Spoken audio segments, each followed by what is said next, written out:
नमस्कार। आचार्य के online platform में मैं आपका स्वागत करता हूं। तो यह जो सीरीज़ है हम इसमें शुरू करने जा रहे हैं इंग्लिश।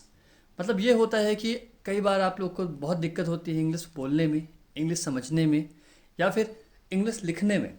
तो अगर आपको इंग्लिश सीखना है बहुत ही आसान शब्दों में कि आप आसानी से इंग्लिश को बोल सके और अपने पाठ्यक्रम में भी सीख सके उसको, तो इसके लिए हमने ये सीरीज़ लॉन्च की है जिसमें हम बेसिक से लेके एडवांस तक को पूरा कवर करेंगे। बेसिक का मतलब है आपको कि अल्फ़ाबेट से हम शुरू करने वाले हैं, ABCD से हम शुरू करेंगे कि क्या लेटर्स होते हैं, कैसे उनको पहचाना जाता है। उसके बाद से हम निबंध लेखन से लेके पब्लिक स्पीकिंग तक की बात करेंगे। तो यह एक कॉम्प्रिहेंसिव कोर्स है जिसमें हम हर एक एरिया को कवर करने वाले हैं। तो आपकी जितनी भी दिक्कतें हैं इंग्लिश में वो हम सब इस लेक्चर के थ्रू, इस सीरीज़ के थ्रू सॉल्व करने वाले हैं। तो आपको इस सीरीज़ फॉलो करना है, हमारे चैनल को लाइक करना है, सब्सक्राइब करना है और ये इसको फॉलो करते रहना है। तो आपका मैं बहुत स्वागत करता हूँ इस पर। इसे ज़्यादा से ज़्यादा शेयर करें और और भी लोगों को जोड़ने के लिए प्रयास करें, जिससे हमें कॉन्फिडेंस मिले और हम और भी अच्छे अच्छे वीडियोस बनाते रहें और भी अच्छे अच्छे सीरीज चलाते रहें। तो इंग्लिश का जो सबसे पहला चैप्टर होता है उसको बोलते हैं हम अल्फ़ाबेट, मतलब वर्णमाला। तो अल्फ़ाबेट वर्णमाला में होता है आपका A से लेके Z तक, जिसको हम पढ़ते हैं ABCDEFGHIJKLMNOPQRSTUVWXYZ। तो ये जो शुरू में मैंने पढ़ा अभी इसको कैपिटल्स में बोलते हैं।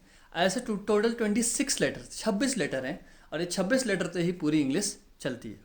तो आपको ये 26 लेटर्स याद रखने हैं A से लेके Z तक। फिर से एक बार करते हैं ABCDEFGHIJKLMNOPQRSTUVWXYZ।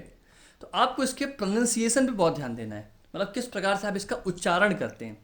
जैसे कि ए है, ये कैपिटल्स में, ये स्मॉल्स में। ए, बी कैपिटल्स में और स्मॉल्स में। सी, डी, ई, एफ, जी, एच, यच नहीं होता, ये एच होता है, एच, आई, जे, के, एल, एम, यम नहीं, M, N, O, P, Q, R, S, T, U, V, W, X, Y, Z. तो ये हमने लिखा है इसको कैपिटल्स में, इसको ऐसे ही पढ़ते हैं। ये आपको याद कर लेना है। आप बार बार इसको रिपीट करके देखिए जिससे आपको ये कंठस्थ हो जाए मन में। और इसको हम स्मॉल्स में लिखते हैं इस फॉर्म में। तो ये है, लिखने के लिए आपको इसको बनाना पड़ेगा और इसको बना बना के आप प्रैक्टिस करते रहिए। अगर आपको दिक्कत हो तो बिल्कुल हमें कमेंट करके बताइए या हमारे व्हाट्सएप नंबर पर बिल्कुल आप बता सकते हैं। ठीक, तो ये होते हैं आपके 26 अल्फ़ाबेट्स। इन्हीं से बना होता है आपका पूरा का पूरा इंग्लिश। अब इसको हम जैसे हिंदी में हम स्वर और व्यंजन कहते हैं, वैसे इंग्लिश में स्वर को वॉवेल्स कहते हैं और व्यंजन को कॉन्सोनेंट्स कहते हैं। तो जैसे आ से आ, छोटा आ, बड़ा, छोटी, बड़ी ई होता है, वैसे ही वॉवेल यहाँ पास होते हैं AEIOU। सिर्फ 5 होते हैं इसमें, AEIOU। अब इसमें अंतर क्या है कि वॉवेल ही क्यों बोला, इनको कॉन्सोनेंट से अलग क्यों रखा। तो ये जो 5 शब्द है AEIOU, इनको बोलते समय हमारे मतलब अटकता नहीं है। हमारा जो फेशियल एक्सप्रेशन है, जब जो हमारा बोलने का वो अंदाज है, उसमें जीभ अटकती नहीं है। ये बोल सकते हैं कि चेहरा बिल्कुल नहीं अटकता, ये हम बहुत फ्लुएंटली बोल सकते हैं। जैसे ए, आपका मुंह बंद नहीं हुआ बिल्कुल भी। EIOU। लेकिन अन्य जो, जैसे आप व्यंजन की तरफ जाएंगे, कॉन्सोनेंट्स की तरफ जाएंगे, तो आपकी जबान अटकने लगी। जैसे बी के लिए मैंने क्या किया, दोनों ओठ टकरा रहे हैं, साथ में जीभ भी ऊपर टकरा रही है। C, D, F, G, H, J, K, L, M, N, P, Q, R, S, T, V, W, X, Y, Z। तो यहाँ पास हमने क्या किया कि वॉवेल्स के लिए हमने बना दिया AEIOU, जो 5 स्वर होते हैं हमारे, और बाकी जो है हमारे, इनको हम कॉन्सोनेंट्स बोलते हैं। अलग हमने सिर्फ बोलने किस पे किया है, प्रोनाउंसिएशन पे किया है, उच्चारण पे किया है, कि अलग अलग उच्चारण किए हैं, इसलिए अलग अलग उनको हमने कैटेगरी में बांट दिया। तो यही आपको स्वर और व्यंजन होते हैं, ये आपको याद रखने हैं। इसके बाद स्वर और व्यंजन जो है आपके, वो टोटल साउंड पे गए हैं कि हम उनको कैसे उच्चारण कर रहे हैं।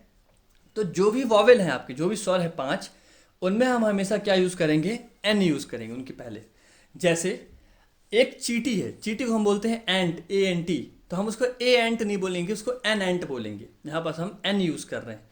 ये आर्टिकल, ये बाद में भी ये टॉपिक आएगा, लेकिन अभी समझने के लिए आपको सिर्फ ये देखना है कि जब भी AEIU से कोई वर्ड स्टार्ट हो रहा है तो उसमें हम क्या यूज़ कर रहे हैं, एन यूज़ कर रहे हैं, ठीक। लेकिन जैसे आप कॉन्सोनेंट्स पे जाते हैं तो वहाँ पास स्वर पे ध्यान दीजिए। भले ही वो किसी उससे व्यंजन से स्टार्ट हो रहा हो, जैसे ऑनेस्ट, तो ऑनेस्ट जो है आपका एच से स्टार्ट हो रहा है, लेकिन जब इसको बोलते हैं तो ऑनेस्ट बोलते हैं, ओ आ रहा है यहाँ पास, मतलब हम यहाँ पास स्वर से स्टार्ट कर रहे हैं। एच जो है यहाँ पास साइलेंट है, मतलब यहाँ पास एच जो है शांत है, तो यहाँ पास हम क्या यूज़ करेंगे, एन यूज़ करेंगे, ठीक। ऑनेस्ट में एच शुरू हो रहा है, व्यंजन से शुरू हो रहा है, कॉन्सोनेंट शुरू हो रहा है, लेकिन हमने फिर भी उसमें क्या उपयोग किया, एन उपयोग किया, क्योंकि जो इसमें एच है वो साइलेंट है और जो शब्द आ रहा है वो ओ से आ रहा है। दूसरा आपका एग्जाम्पल है यूनिवर्सिटी, UNIVERSITY।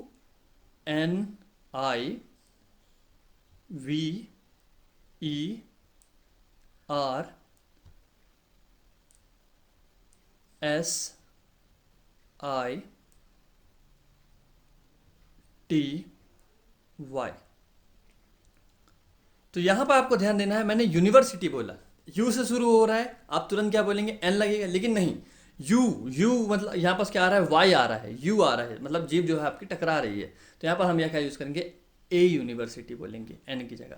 तो आपको पूरी तरीके से AEIOU पे ध्यान देना है। अगर ये है तो एन लगेगा, और एक बार आपको स्वर चेक करना है कि वहाँ पर जो स्वर है वो व्यंजन का तो नहीं आ रहा है, तो यहाँ पास हम ए और एन का उपयोग इस तरह करते हैं, और यह हमेशा आपको इसी प्रकार से उपयोग करना है।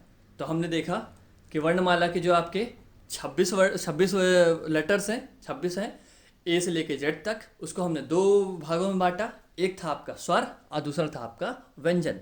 AEIOU आपके स्वर थे और बाकी आपके व्यंजन थे, ठीक है। और उसमें हमने ए और एन का उपयोग देखा। तो इस लेक्चर में इतना ही। अगर आपको लेक्चर पसंद आ रहा है तो इसे बिल्कुल लाइक करें, शेयर करें और हमारे चैनल को सब्सक्राइब जरूर करें। धन्यवाद।